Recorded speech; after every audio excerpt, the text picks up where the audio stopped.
janë dikun mbi 70 lanë, të cilat i kemi dërguar, të cilat kanë bëjnë me çështje të ndryshme. Sepse ne nuk mund ta hetojmë tash, nuk mendoj se është detyra ime që të gjej gjana për ish kryetarin apo për tjetër kanë.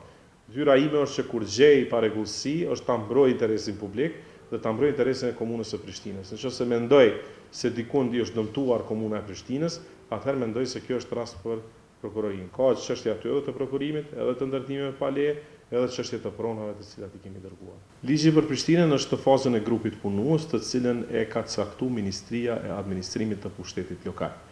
Ata kanë krijuar një grup punues ku janë të përfaqësuar shoqëria civile, ekspertët juridik të qeverisë dhe përfaqësuesit juridik të komunës.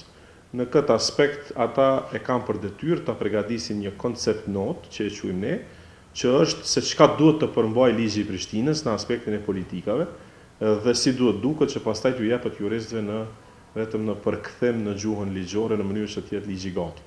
Unë mendoj se do të jetë një prej 5 ligjeve të para të kaluara nga Kuvendi i Republikës së Kosovës, jo nëse do të ketë edhe më tutje, sepse ka gatishmëri nga të gjitha subjektet politike, e vetmja gjë që mund ta shtyej është ndonjë mosmarrëveshje tepër e madhe rreth përmbajtjes së ligjit. Nuk e di se si do të rregullohet sepse Kuvendi i Kosovës do ta vendosë. Unë mund të them se çka ne do të kërkojmë. Ne do të kërkojmë që Pallati i Rinisë t'i takojë komunave në Shumës, të cilat kanë dhënë dhe kanë financuar ndërtimin e Pallatit të Rinisë nga vetë kontributi, dhe ato kanë qenë në atë kohë Prishtina natyrisht. Mirë po atëherë ka qenë edhe Kastrioti Viliçi, Fushë Kosova, Graçanica, duket se ka qenë edhe Lipjani, nuk jam i sigurt, por këto të qartësohen dhe t'ju takojë këtyre komunave, do të ishte mirë.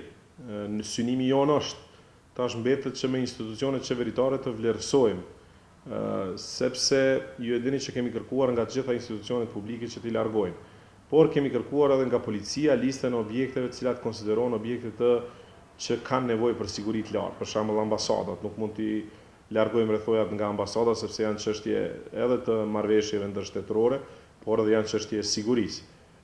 Tash, nëse ka gilindera dikun që veç janë venduar për të siguruar parking për ministrit, ato do të largohen, sepse nuk ka kuptim që të kemi rrethoja në vitin 2014 nga kush po rrezikohem, domethënë sepse i japin, në gjitha bisedat me arkitekta japin ndjenjen e hapësirës së ngushtë, domethënë edhe ato duken si burgje, si kufizime.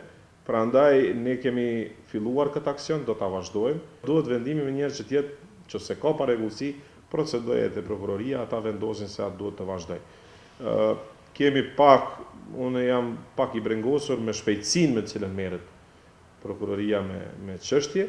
Kjo nuk do të thotë se kam dyshime në prokurorinë, por do të ishte mirë që disa raste posaçërisht të profilit lartë të procedohen më shpejt, sepse ajo vetë se e forcon besimin në institucionet e drejtësisë dhe neve dhe të tjerëve që duan ta luftojnë korrupsionin dhe padrejtësitë, na jep kurajë se me të vërtetë kur dërgojmë diçka procedohet. Ose të na jepet përgjigje s'ka kurfar parregullsie, ose të na thuhet ky është veprimi që do të ndërmarrim, sepse nëse ne dërgojmë një lanë dhe presim 9 muaj pas një lajm, atëherë shfaqim dyshime se çka po ndodh.